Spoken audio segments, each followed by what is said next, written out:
जगातील एकमेव राजा असा आहे ज्याने स्वतःसाठी एकही राजवाडा, एकही महल बांधला नाही। तो राजा म्हणजे छत्रपती श्री शिवाजी महाराज।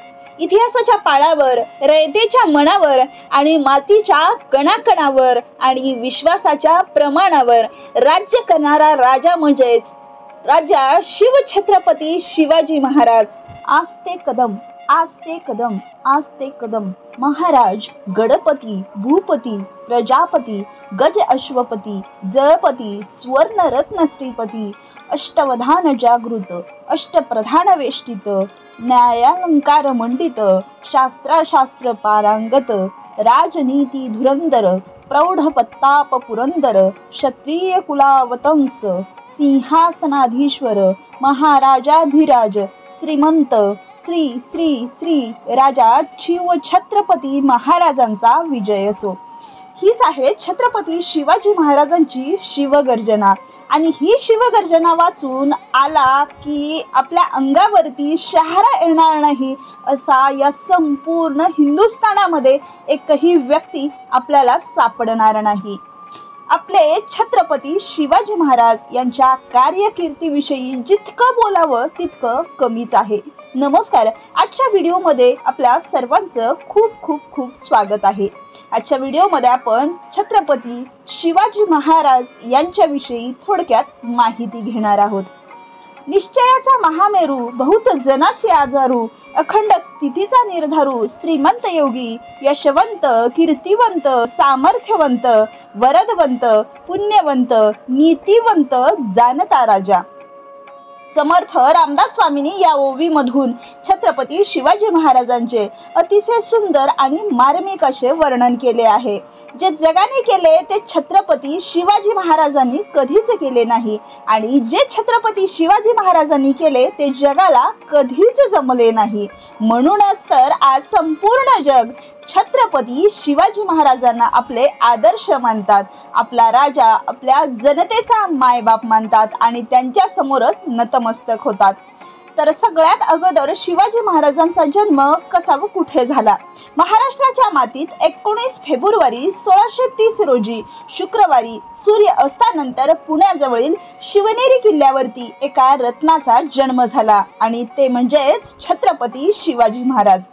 असे म्हणतात की राजमाता जिजाऊ यांनी रयतेवरती होणारा अन्याय बघून धाडसी आणि शूरवीर पुत्र होण्यासाठी शिवाई देवीला नवस केला होता। म्हणूनच जिजाऊ यांनी महाराजांचे नाव शिवाजी हे ठेवले होते। शिवाजी महाराजांचे वडील शहाजीराजे भोसले हे विजापूर सल्तनतीच्या सैन्यात एक मराठा सेनापती होते आणि त्यांची आई जिजाबाई या एक प्रतिभावान आणि हुशार अशा गृहिणी होत्या।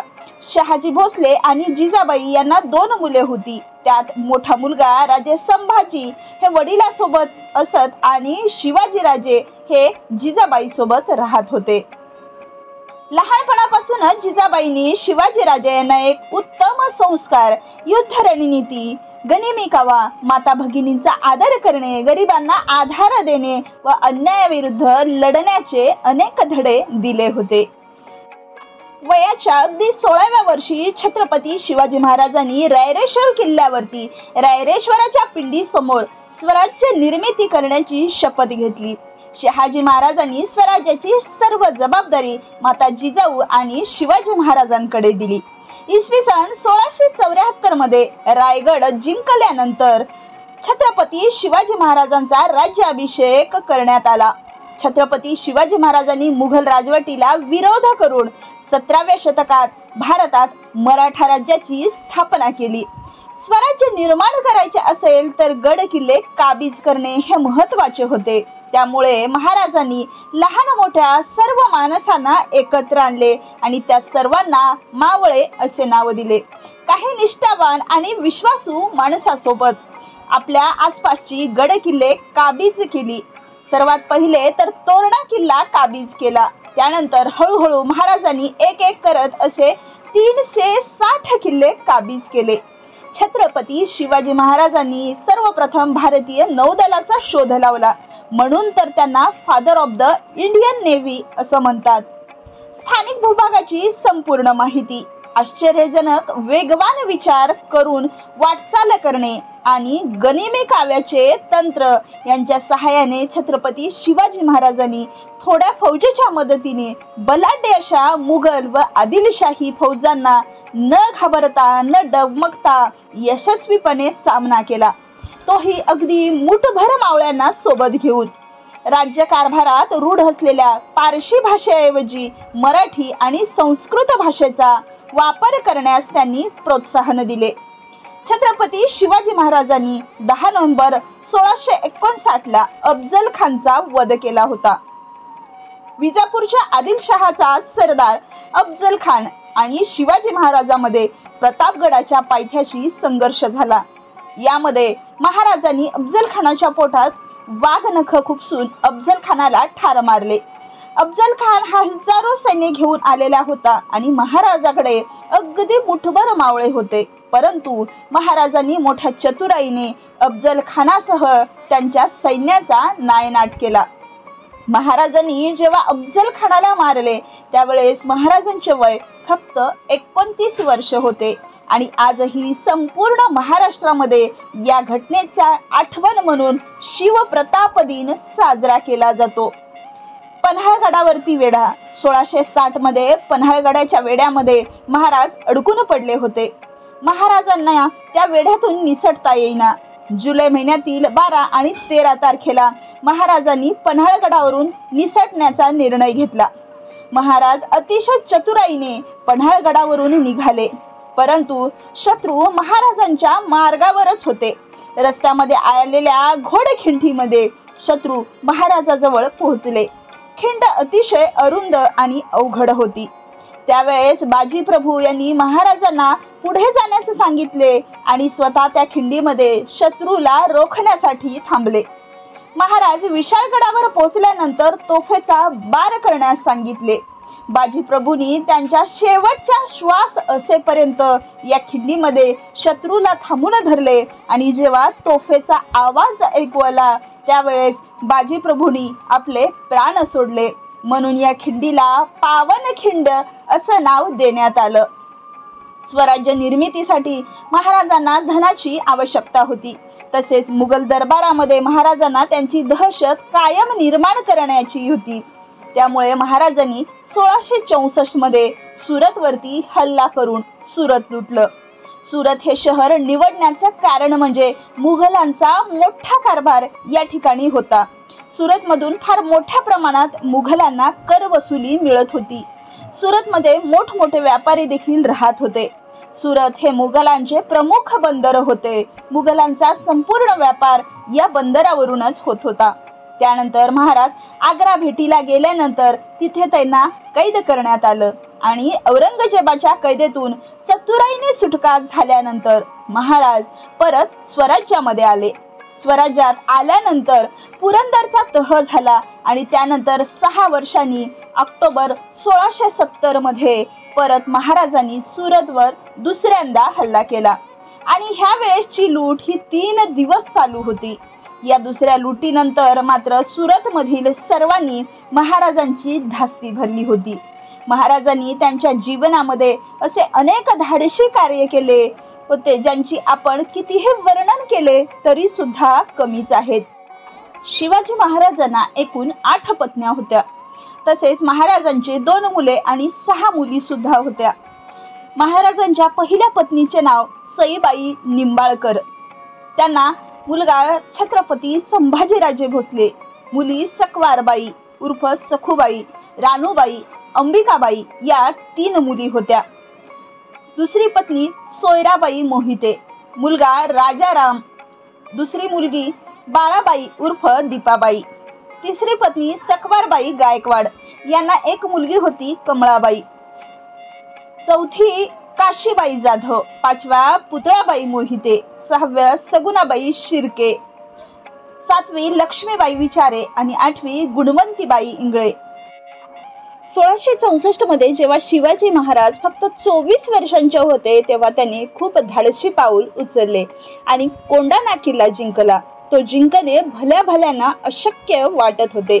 मुघल सेना खूप जास्त ताकदवान होती, तरीही त्यांनी किल्ला अनेक महिने आपल्या ताब्यात ठेवला. शिवाजींनी त्यांच्या जिद्द, हुशारीने, नियोजनाने अशक्यतेला मराठ्याच्या धैर्याचे शक्तिशाली उदाहरण बनवले. त्यांची धाडसी कामगिरी लवकरच प्रसिद्ध झाली. मुघलांना घाबरवून दख्खनभर आशावाद निर्माण केला. महाराजांनी आत्मविश्वासाने भरलेले शिवाजी महाराजांनी मुघल साम्राज्यातील एक प्रमुख शहर असलेल्या सुरतेवर झपाट्याने हल्ला केला आणि मुघल दरबाराच्या सैनिकांमध्ये त्यांच्या हृदयावरती जणू हल्लाच केला होता. 1670 मध्ये रायगड किल्ल्यात त्यांचा छत्रपती शिवाजी महाराज म्हणून राज्याभिषेक करण्यात आला. स्वराज्याची स्थापना हा त्यांच्या जीवनाचा ध्येय होता. तो साध्य झाला. त्यांनी आदर्श प्रशासन स्थापन केले. ते न्यायी राज्यकर्ते होते. त्यांनी हिंदू धर्म आणि संस्कृतीला महत्त्व दिले. तसेच शेतकरी, व्यापारी आणि सामान्य लोकांची काळजी घेणारी धोरणे सुद्धा राबवली. तर ते सगळ्यात रयतेचे महान असे एकमेव राजा होते ज्यांना छत्रपती ही उपाधी देण्यात आली. शिवाजी महाराजांच्या आणखीन काही मोहीम म्हणजेच चांदवड, पुरंदर, पन्हाळागड, विशाळगड, सिंहगड, प्रतापगड अशी अनेक आव्हानं त्यांनी अगदी मुठभर मावळ्यासोबत पेलेली होती. शिवाजी महाराजांच्या अभिषेकानंतर 1670 मध्ये राजगडावर अभिषेक झाल्यानंतरही शिवाजी महाराजांना अनेक आव्हानांना सामोरं जावं लागलं. मुघल, आदिलशाही, इतर शत्रूशी लढाई सुरूच राहिली. दक्षिणेत शांतता आणि सुव्यवस्था राखण्यासाठी त्यांनी अनेक मोहिमा राबवल्या. शिवाजी महाराजांनी स्वराज्याची अर्थव्यवस्था मजबूत करण्यासाठी अनेक उपाययोजना राबवल्या. जसे शेती, व्यापार, उद्योग यांना प्रोत्साहन दिलं. त्यांनी जात, पात, धर्म, भेद, लिंगभेदाचा विचार न करता सर्व नागरिकांना समान हक्क आणि न्याय मिळवून दिला. असे हे महान राजे होते. तर अशा या महान राजाला 3 एप्रिल 1680 रोजी निधन झाले. त्यांच्या मृत्यूनंतर मराठा साम्राज्यावर अनेक संकटे आली. तो काळा दिवस म्हणजेच 3 एप्रिल 1680. पण त्यांनी स्थापन केलेलं स्वराज्य आणि त्यांचे आदर्श पुढच्या पिढींना मार्गदर्शन करत राहिले. ते म्हणजेच छत्रपती संभाजीराजे भोसले. शिवबा हे केवळ ऐतिहासिक व्यक्तिरेखा नाही, तर ते आजही मराठी माणसाच्या मनात जिवंत असलेले धगधगती मशाल. त्यांचं धैर्य, शौर्य, न्यायनिष्ठा आणि स्वराज्यासाठी केलेले अथक प्रयत्न आपल्याला नेहमीच प्रेरणा देत असतात. त्यांच्या जीवन चरित्रातील प्रत्येक पाऊल आपल्याला काहीतरी शिकवून जातो. अशा या महान राजाच्या जीवन प्रवासाबद्दल आपण कितीही बोललो तरी ते अगदी तोडके शब्द आहेत. कारण त्यांची कारकीर्द एवढी मोठी होती की ती आपण एका पुस्तकामध्ये सुद्धा सामावू शकत नाही. अशा या महान राजाला मानाचा त्रिवार मुजरा, त्रिवार मुजरा, त्रिवार मुजरा. जय भवानी, जय शिवाजी. विजेसारखी तलवार चालवून गेला. निधड्या छातीने हिंदुस्थान हलवून गेला. वाघ नखाने अफजल खानाचा कोथळा पाडून गेला. मुठभर मावळ्यांना घेऊन हजारो सैन्यांना नडून गेला. स्वर्गात गेल्यावर देवानी ज्याला झुकून मुजरा केला असा एक मर्द मराठा शिवबा राजा होऊन गेला. शिवबा राजा होऊन गेला.